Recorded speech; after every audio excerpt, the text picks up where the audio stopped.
Chris, I would like to jump right into it on why this is important, particularly for the African continent, for us to be able to use this technology.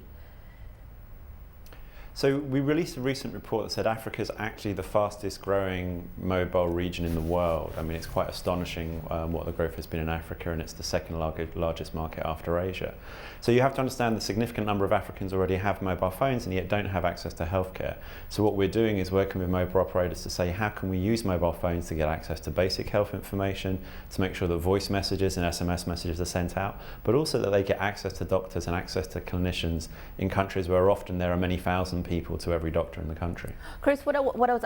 asking you before the interview, we didn't really get time to get into it, but one of the questions that I'd asked you prior to the interview was just how would this work? How would, for instance, if I were a patient wanting to access this service, how would I go about using it?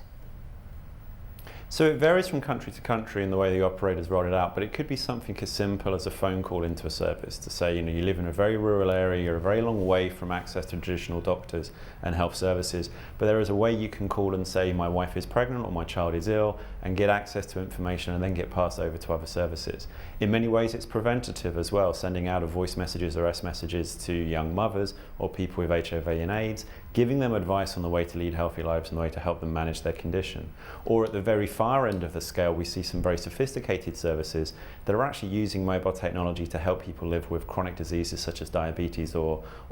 heart disease. So there's a very broad spectrum of the way it can be used, but what's common across all of them is the scale. The mobile operators cover a big geographic scale and a very big population scale. And more importantly, people already have the mobile technology in their hands that we can use to get this information across. So now Vodafone is one of the operators that is involved in this, and just looking at what they're saying about their involvement in this particular summit that's taking place in Cape Town, they're talking about they've released 2 insight guides, and it's aimed at evaluating the adoption of barriers to mHealth. Talk to us about what some of the main barriers are for this technology to be adopted.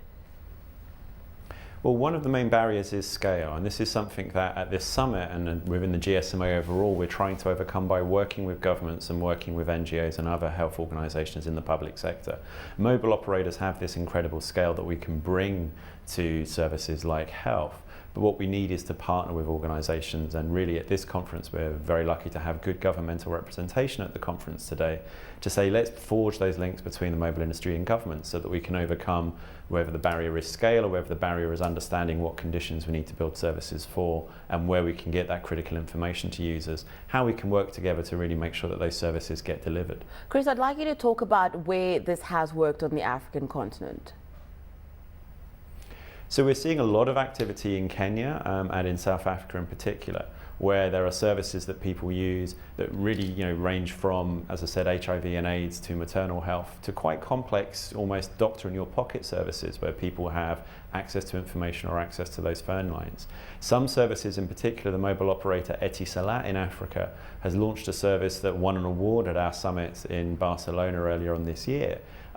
called Mobile Baby, that looked at solving as many problems as possible when someone in a rural area is pregnant and when the delivery of the baby is coming, to help health workers on the ground support that. And that's everything from an app in a phone that helps send a message back from the health worker with the mother to the clinician in the hospital to get advice on what we should do and what should happen next, to using mobile money to help send a taxi to take the mother to hospital if there are complications around the birth. So we're seeing a lot of that reach that mobile can give, really reaching into rural areas and into areas where there isn't existing health services, happening a lot in Africa, which is huge for Africa because this gives Africa the opportunity to actually leapfrog a lot of Western nations and develop a next generation health service using ICT, using communication technology that actually is far more advanced than would be seen in many other countries. Chris, one of the things that I was concerned about was just the literacy rates on the African continent. I mean, you cannot compare them to, say, more developed economies like the United States, like some of the countries in Europe. And you were talking about the simplicity of these technologies. Give us a little bit more detail. So a lot of the services we do are actually no more complicated than voice messages, either pushing voice messages to people's phones so they can get advice, or as I said, setting up helplines. But often also the way these services work is to put the smartphone and the applications into the hands of the community health worker. And there what you're doing is actually putting the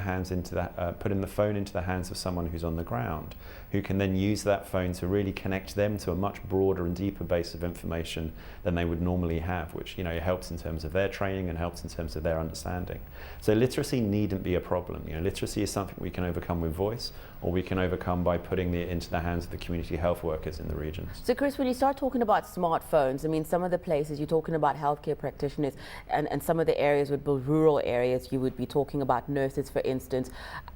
With some of the operators that are coming on board, are they talking about cost in terms of making some of these devices affordable so that these healthcare providers would be able to afford them?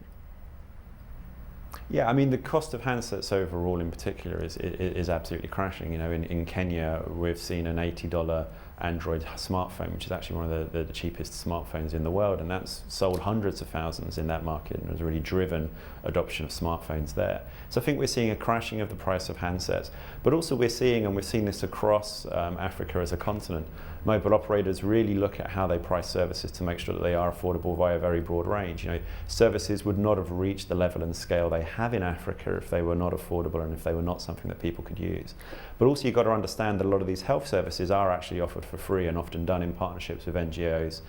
governments and other health organisations, because operators realise that actually health is one of the most significant things people want. When you do user research, you see health as one of the top 2 or 3 things that people ask for in terms of services that they want to access via their mobile phones. So a lot of these initiatives are things that mobile operators are doing as a way of just trying to build relationships with customers, but more importantly, meet their needs and give them the kind of services that they want. So one of the issues is also that healthcare practitioners, we've talked about that, would be able to use this, but researchers as well. How would they be able, so for instance, if there is research that's going on a particular subject, how would they be able to disseminate that information?